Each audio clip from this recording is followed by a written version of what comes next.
6 वाला न्यूमेरिकल देखते हैं। What is the movement of inertia. उसने कहा है कि आप मालूम करें मूवमेंट ऑफ इनर्शिया, ये हमने मालूम करना है। मूवमेंट ऑफ इनर्शिया किसे कहते हैं? अच्छा ना, कोई भी बॉडी है जब वो रोटेशनल मोशन में होता है या एंगुलर मोशन में है, तो लीनियर मोशन में जो काम मास ने करना होता है, एंगुलर मोशन में मूवमेंट ऑफ इनर्शिया ने भी वही काम करना है। सर, लीनियर मोशन में मास क्या करता है? अगर आप सेकंड लॉ ऑफ मोशन ही जो है ना वो याद करें, उसका एक फार्मूला है F is equal to M A. अगर एम एक साइड पे कर लें तो F ओवर ए दूसरी तरफ आ जाएगा। इसका मतलब मास हमें ये बताता है कि किसी भी बॉडी के अंदर एक्सेलरेशन प्रोड्यूस करने के लिए कितनी फोर्स लगानी पड़ेगी। देखें ना, एक फार्मूला है F is equal to M A, M is equal to F over A. तो मास हमें क्या बताता है कि किसी भी बॉडी के अंदर एक्सेलरेशन प्रोड्यूस करने के लिए कितनी फोर्स लगानी पड़ेगी। तो यही वाला रोल मूवमेंट ऑफ इनर्शिया ने एंगुलर मोशन में करना है। मूवमेंट ऑफ इनर्शिया ने हमें यह बताना है कि किसी भी बॉडी के अंदर एंगुलर एक्सेलरेशन प्रोड्यूस करने के लिए कितना टॉर्क अप्लाई करना पड़ेगा। लीनियर मोशन में जो काम फोर्स ने करना है, एंगुलर मोशन में वही वाला काम टॉर्क ने करना है। ठीक है, अब यहाँ पे जो है ना ये मूवमेंट ऑफ इनर्शिया जो है वो फिर इस वजह से बनता है टा ओवर अल्फा। इसका मतलब मूवमेंट ऑफ इनर्शिया ये बताता है, किसी भी बॉडी का मूवमेंट ऑफ इनर्शिया ये बताता है कि किसी बॉडी के अंदर एंगुलर एक्सेलरेशन प्रोड्यूस करने के लिए कितना टॉर्क अप्लाई करना पड़ेगा। ठीक है, अब ये एक छोटा सा कंसेप्ट था, इससे आगे चलते हैं अपने न्यूमेरिकल पे। न्यूमेरिकल में वो ये कहता है कि मूवमेंट ऑफ इनर्शिया मालूम करें। 200 किलोग्राम मास है, यानी किसी ऑब्जेक्ट का मास जो है वो है 200 किलोग्राम, और उसका डायमीटर उसने दिया हुआ है 60 सेंटीमीटर। कोई भी ऑब्जेक्ट उसका जो है वो मूवमेंट ऑफ इनर्शिया मालूम करना है। डायमीटर उसने हमें दिया कितना, 60 सेंटीमीटर। पहले हम इससे रेडियस मालूम करेंगे। ठीक है, रेडियस जो है ना वो मालूम किया, वो होता है डायमीटर का हाफ। तो ये बन जाएगा 60 सेंटीमीटर डिवाइडेड बाय 2, तो रेडियस आ गया 30 सेंटीमीटर। जब आप इस सेंटीमीटर को मीटर में बदलेंगे तो ये बन जाएगा 30 मल्टीप्लाइड बाय 10⁻⁻² मीटर। मालूम क्या करना है? मूवमेंट ऑफ इनर्शिया किस चीज का? स्फीयर का। स्फीयर का मूवमेंट ऑफ इनर्शिया का फार्मूला होता है 2/5 mr²। स्फीयर का जो मूवमेंट ऑफ इनर्शिया होता है इसका फार्मूला है 2/5 mr²। डिस्क का जो मूवमेंट ऑफ इनर्शिया होता है इसका फार्मूला होता है 1/2 mr²। जो हूप है इसका मूवमेंट ऑफ इनर्शिया जो होता है उसका फार्मूला होता है mr² सिर्फ। अब इसमें हमने मूवमेंट ऑफ इनर्शिया मालूम करना है। यहाँ से जो है ना वो फार्मूला लगाएंगे। फार्मूला लगाएं अगर, तो मूवमेंट ऑफ इनर्शिया 2/5 mr², इसमें वैल्यूज पुट कर दें तो आई मूवमेंट ऑफ इनर्शिया बन जाएगा 2/5। m कितना है? m दिया हुआ है हमें 200, और r कितना है? ये है 30 मल्टीप्लाइड बाय 10⁻⁻², और इसके ऊपर स्क्वायर। इसको सिंप्लीफाई करें तो i इज इक्वल टू, अगर इसको इससे ये 5 इससे कट कर दें, 5 1s are 5, 5 4s are 20, तो 42s are 80 मल्टीप्लाइड बाय 300 का स्क्वायर 900 मल्टीप्लाइड बाय 10⁻⁻⁴। मास का यूनिट किलोग्राम, आर का यूनिट मीटर, तो किलोग्राम मीटर स्क्वायर। इस पे कैलकुलेटर लगाएं तो सारे पे जब हम कैलकुलेटर लगाएंगे तो आंसर आएगा 7.2 किलोग्राम मीटर स्क्वायर। ये हमारे पास इसका मूवमेंट ऑफ इनर्शिया आ जाएगा। बिल्कुल इजी है, कैलकुलेटर लगाएं हमारे पास आंसर आ जाएगा। अगले न्यूमेरिकल पे चलते हैं। A satellite is orbiting the earth. उसने कहा एक सैटेलाइट है जो जमीन के गिर्द घूम रहा है। अगर ये अर्थ हो और सैटेलाइट इस तरह जमीन के गिर्द जो है ना, ये वाला सैटेलाइट ये जमीन के गिर्द घूम रहा है। A satellite is orbiting the earth at an altitude of 200 kilometre, ज़मीन के सरफेस से जो इसकी हाइट है, ये वाली हाइट ये 200 किलोमीटर है। यानी जो हाइट दी हुई है, हाइट h, ये है 200 किलोमीटर। जो ज़मीन का रेडियस होता है ये होता है 6400 किलोमीटर। ये बनेगा radius of earth r 6400 kilometre. तो जो ज़मीन के सेंटर से लेकर यहाँ तक का जो टोटल डिस्टेंस है हमने ये देखना है, ठीक है। उसको छोटे r से ज़ाहिर कर देते हैं, वो होता है कैपिटल R प्लस h। इसको सॉल्व करें तो r is equal to capital R 6400 plus 200, तो ये बन जाएगा 6600 किलोमीटर। जब हम इसको मीटर में लिखेंगे तो 1 2 3, ये 3 0, और ये जो किलो वाला 10⁻³ है तो मिल के बन जाएगा 10⁻⁶। ये बन जाएगा 6.6 multiplied by 10⁻⁶ metre. Calculate the orbital speed of satellite. हमने मालूम करनी है ऑर्बिटल स्पीड v0, ये मालूम करनी है। v ऑर्बिटल स्पीड का फार्मूला है gm/r, इसके ऊपर स्क्वायर रूट, इसमें वैल्यूज पुट कर देते हैं। तो g जो है ये होता है 6.673 multiplied by 10⁻⁻11 multiplied by m कितना है, ये है मास ऑफ अर्थ, ये होता है 6 मल्टीप्लाइड बाय 10⁻24। जो ज़मीन का मास है यहाँ पे लिख देते हैं मास ऑफ अर्थ। ये जो कैपिटल M है ये होता है 6 मल्टीप्लाइड बाय 10⁻24 किलोग्राम। ये पुट किया ओवर R कितना है, R ये वाला है 6.6 मल्टीप्लाइड बाय 10⁻⁶, और सारे के ऊपर स्क्वायर रूट। सिंपल ये वाला फार्मूला है, इसमें वैल्यूज पुट करेंगे। इस पे सारे पे कैलकुलेटर लगा दें तो v0 की वैल्यू आएगी 7.77 मल्टीप्लाइड बाय 10⁻³ मीटर पर सेकंड। आप इसको किलोमीटर में भी लिख सकते हैं 7.77, और ये 10⁻³ किलो, और आगे मीटर पर सेकंड। ये हमारे पास इसका जवाब आ जाएगा। यहाँ पे न्यूमेरिकल कंप्लीट हुआ। इजी न्यूमेरिकल है दोनों। इससे अगले वाले न्यूमेरिकल पे चलेंगे। 8वां न्यूमेरिकल देखते हैं। उसने लिखा हुआ है a space station has a radius of 20 metre. एक स्पेस स्टेशन है, उसका रेडियस जो है ना वो 20 मीटर है। And rotate eight N angular velocity of 0.5 radian पर सेकंड। एक तो उसने बताया हुआ है रेडियस, जो जो चीज़ें उसने बताई हुई हैं ना वो हम लिख लेते हैं। एक उसने रेडियस बताया है 20 मीटर। इसके बाद जो उसने बताया वो है एंगुलर वेलोसिटी। एंगुलर वेलोसिटी जिसको हम ओमेगा से ज़ाहिर करते हैं, ये कितना है 0.5 रेडियन पर second. What is artificial gravity experienced by the astronaut on the space station.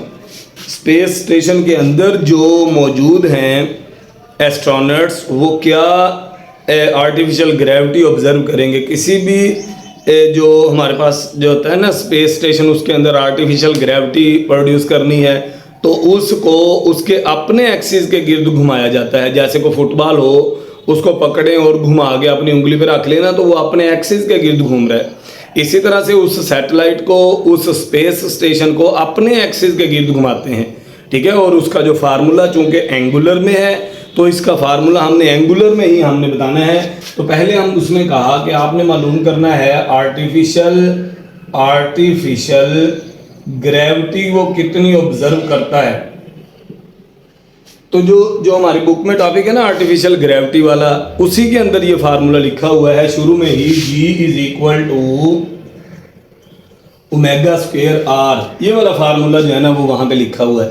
इसमें ही वैल्यू पुट कर दें तो G is equal to omega कितना है 0.5 इसका स्क्वायर, और R कितना है 20।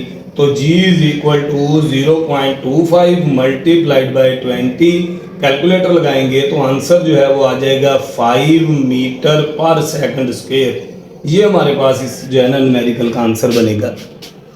ये बिल्कुल इजी है, सिंपल है। इससे अगले वाले पे चलते हैं 9वें पे। A bicycle wheel has an angular momentum of 10 kilogram metre square per second. यहाँ पे भी उसने जो चीज़ दी हुई है पहले वो लिखते हैं, एंगुलर मोमेंटम।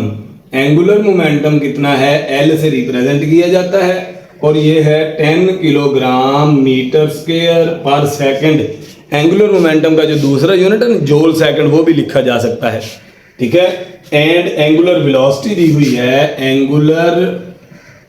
एंगुलर वेलोसिटी ये कितनी है, एंगुलर वेलोसिटी को ओमेगा से ज़ाहिर करते हैं, वो है 2 रेडियन पर second. Find the value of moment of inertia. हमने मालूम करना है मोमेंट ऑफ इनर्शिया आई, ये मालूम करना है। फार्मूला जो सिंपल इसका मोमेंटम का फार्मूला ना, जैसे लीनियर मोशन में मोमेंटम का फार्मूला होता है P is equal to M V, इसी तरह से एंगुलर मोशन में जो सिंपल फार्मूला है वो है एल, पी की जगह पे आ जाएगा L is equal to I omega. Formula होता है L is equal to I omega.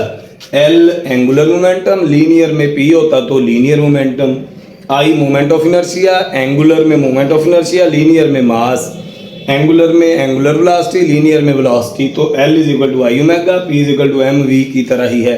तो हमने इसमें से मालूम क्या करना है, आई ये बनेगा एल ओवर ओमेगा। एल की वैल्यू कितनी है, वो है 10 किलोग्राम मीटर स्क्वायर पर सेकेंड ओवर ओमेगा जो है इसकी वैल्यू है 2 रेडियन पर सेकेंड। तो ये 2 इससे कट जाएगा, 5 आ जाएगा, रेडियन की यूनिट में नहीं है, अभी आ जाएगा 5 और ये आ जाएगा किलोग्राम और ये आ जाएगा मीटर स्क्वायर। ये हमारे पास जो है वो मूवमेंट ऑफ इनर्शिया आ जाएगा, ठीक है। ये जो रेडियन वगैरह ये प्लेन एंगल है, पहले चैप्टर में उसने जो यूनिट दिए हुए ना ड्राइव्ड यूनिट्स, उनमें लिखा हुआ है कि ये डायमेंशनलेस क्वांटिटीज़ हैं। इस वजह से ये simple I is equal to 5 kilogram metre square, ये इसका मोमेंट ऑफ इनर्शिया बन गया। यहाँ पे हमारा ये वाला टॉपिक जो है ना, ये न्यूमेरिकल कंप्लीट हुआ। आखिरी न्यूमेरिकल पे चलते हैं। आखिरी न्यूमेरिकल जो है वो समझने वाला है, गौर से समझने वाला है। उसने कहा a diver comes off a board, एक डाइवर जो है उसने बोर्ड से छलांग लगाई विद आर्म्स स्ट्रेट अप, जबकि उसके बाजू सीधे हैं ऊपर की तरफ, एंड लेग्स स्ट्रेट डाउन, और उसकी टांगें जो हैं वो सीधी नीचे की तरफ हैं। मतलब उसने बाजू भी ऊपर की तरफ किए हुए हैं, टांगें बिल्कुल सीधी की हुई हैं, अपने आप को फुली स्ट्रेच्ड किया हुआ है, ठीक है ना, जैसे ये दिखाया हुआ है, फुली स्ट्रेच्ड किया हुआ है। अब इस सूरत में जब बॉडी जो है वो फुली स्ट्रेच्ड हो जाता है ना, उसका जो सेंटर ऑफ मास है बॉडी का, वहाँ से उसका जो मास है वो उसका डिस्टेंस बढ़ जाता है। जब उसका सेंटर ऑफ मास से डिस्टेंस एंड तक वाला बढ़ जाएगा, इस सूरत में उसका मोमेंट ऑफ इनर्शिया बढ़ जाएगा। जब मोमेंट ऑफ इनर्शिया बढ़ेगा तो एंगुलर वेलोसिटी कम हो जाएगी, और ये बात है according to conservation of angular momentum, ठीक है। अब यहाँ पे उसने कहा इस सूरत में giving him a moment of inertia 18 kilogram metre square, ये उस सूरत में उसका मोमेंट ऑफ इनर्शिया है। यहाँ पे हम इसका मोमेंट ऑफ इनर्शिया लिखते हैं 1, मोमेंट ऑफ इनर्शिया, ये I1 जो है ये है 18 किलोग्राम मीटर स्क्वायर। देन टक इनटू ए स्मॉल बॉल, तब वो अपने आप को कर्व करके एक छोटी सी बॉल की तरह ले आता है, और डिक्रीज मूवमेंट ऑफ इनर्शिया। अब चूंकि उसका मास सेंटर से ज़्यादा दूर नहीं है, इस वजह से आर कम हुआ, मूवमेंट ऑफ इनर्शिया कम हो गया। तो जब मूवमेंट ऑफ इनर्शिया कम हुआ तो वो कितना हो गया, 3.6 kilogram metre square. Movement of inertia जो है वो I2 बना 3.6 kilogram metre square. While tucked, जब वो टक शेप में था इस वाली में, ही मेड 2 कंप्लीट रोटेशंस, उसने 2 रोटेशंस कंप्लीट की घूमते हुए, ठीक है। Rotations in 1 second, in 1 second, 1 second में। तो ये उसकी बनी एंगुलर वेलोसिटी दूसरी वाली। जब टक्ड शेप में था उस वक्त उसकी एंगुलर वेलोसिटी है 2 कंप्लीट रोटेशंस इन 1 सेकेंड, यानी ये बनी 2 कंप्लीट रोटेशंस। 2 और 1 रोटेशन होती है 2 पाई रेडियन पर सेकंड, ये हमारे पास उसकी वैल्यू बनी। ठीक है, उसने कहा दो कंप्लीट रोटेशन, एक रोटेशन होती है 2 पाई, 2 रोटेशंस बनेंगी 2 मल्टीप्लाइड बाय 2 पाई, तो ये आ गया इसकी एंगुलर वेलोसिटी बनी 4 पाई रेडियन पर सेकंड, ये दूसरी एंगुलर वेलोसिटी है। अच्छा ना, एक लॉ है, law of conservation of angular momentum, अगर किसी बॉडी के ऊपर एक्सटर्नल टार्क अप्लाई ना हो रहा हो तो उसका इनिशियल और फाइनल मोमेंटम बराबर होते हैं। तो उसके अकॉर्डिंग हम इसको देखते हैं, according to conservation of momentum, conservation of angular momentum, angular momentum के कंजर्वेशन के कानून के मुताबिक I1 omega 1 is equal to I2 omega 2। अब इसमें हम पहले वाले की एंगुलर वेलोसिटी मालूम करेंगे, पहले वाले की कितनी है, तो वो कितनी बनेगी, वो बनेगी हम यहाँ पे ओमेगा 1 मालूम करना चाहते हैं, तो ओमेगा 1 बनेगा I2 ओमेगा 2 ओवर I1, इसमें वैल्यूज पुट करें तो ओमेगा 1 बना, ओमेगा I2 कितना है 3.6, ओमेगा 2 कितना है, ये है 4 पाई, पाई की जगह पे 3.14 लिख लें, पाई लिखा रहने दें। I1 कितना है, I1 है 18, अब इसको कट करें, 3.6 को 18 पे कट करें तो ये 5 टाइम कट हो जाएगा, तो इसका मतलब 4/5, 4 पाई बाय 5 रेडियन पर सेकंड, ये उसकी इनिशियल एंगुलर वेलोसिटी आ जाएगी। अब इनिशियल एंगुलर वेलोसिटी भी आ गई है, he made 2 complete rotations in 1 second, ठीक है। If he had not tucked at all, जब वो अपनी पहले वाली सिचुएशन में था जिसमें उसने जो है वो अपने आप को फुली स्ट्रेच किया हुआ था, शुरू वाली कंडीशन में, tucked at all, how many revolutions would he have made in 1.5 second, time दिया हुआ है, time t is equal to 1.5 second, और वो कहता है आप एंगुलर डिस्प्लेसमेंट बताएं, ठीक है ना, रेवोल्यूशंस बताएं, तो हम यहाँ पे एंगुलर डिस्प्लेसमेंट मालूम करना है, लिखेंगे एंगुलर डिस्प्लेसमेंट,